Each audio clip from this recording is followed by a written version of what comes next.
We've got a great book to add to your reading list. I'm holding it in my hand. It's a new thriller set in San Francisco during the 1970s about lawyers, love, and honor. It's called OBriens Law, and here to tell us more about it is author John Mc Nellis. Welcome, John, to Bay Area Focus.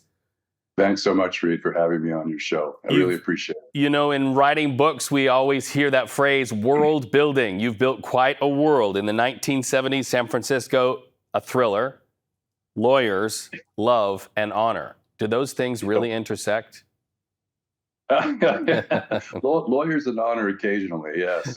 Love and honor maybe occasionally a little more. Yeah, and it was easy to build because I kind of lived it.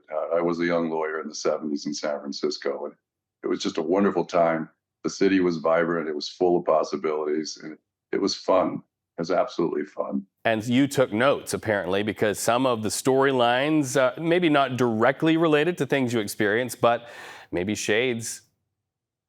Yeah, acquaintances are accusing me of it being my autobiography, but I did take notes in those days. I kept journals.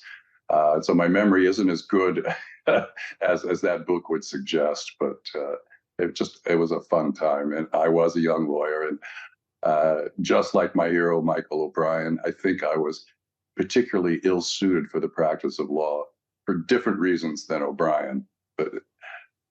Well, you know what? That is the makings for a great story, the conflict, the inner conflict, and the story arc and how a character evolves. How is the story resonant today with readers today? So far, they seem to love it. The reviews have been very kind.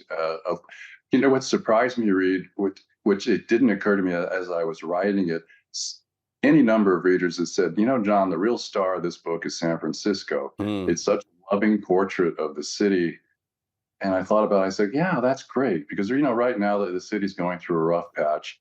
I know it's going to be back, but I hadn't planned on that at the time. But it is set as closely as possible to accurate geographically. You know, the old restaurants, the old haunts, they're all in there. Well, and all that gives San Francisco such amazing, dynamic culture.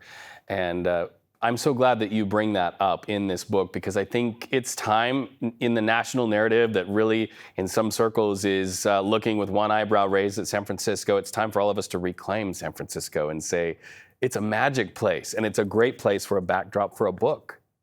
Yeah, it's the most beautiful city in the country. We all know it. And if I can help a little bit, people can say, wow, that's the city we want. That's the North Beach we want, the Chinatown, you know, the exotic melting pot, and just fun. Of course, we got to get everybody going back to the office first, but it was just a lot of fun. And the hero is, you know, he's cocky. He's 25 years old. It's kind of a belated coming of age story. He thinks he's a great lawyer, but he's not. And as the plot slowly unwinds, he starts to realize that practicing law is a little more difficult than he thought, and he may be poorly suited for it. Well, and again, another element of a great book, a great literary work, the hero's journey. And you've got a hero that you yourself term as flawed. How are the flaws in your character throughout the book and throughout his story arc? How are they manifest, and how does he transform?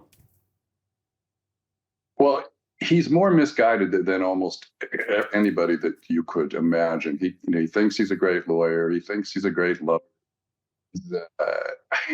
He's cocky to the point of obnoxious.